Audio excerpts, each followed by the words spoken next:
John Llewellyn, and today we're going to show you how to add transmission fluid to a 1998 Honda Accord V6. And that brings us to where we are today at Jack Junkies here in Plano, Texas.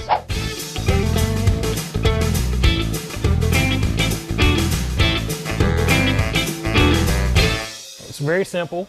We have a dipstick here.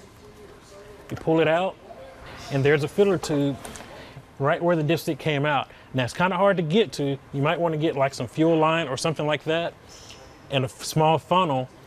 That way you can add the transmission fluid to the transmission.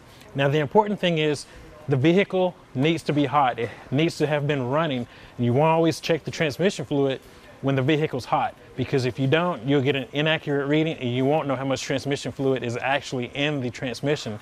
So when you do this, make sure you've driven the car for a while, leave it running. Be sure not to burn your hands or touch the starter while you're in there. Check your transmission fluid. If it's low, go ahead, add the recommended amount of transmission for brand fluid in it. That way you don't burn up your transmission and cause problems for yourself later on.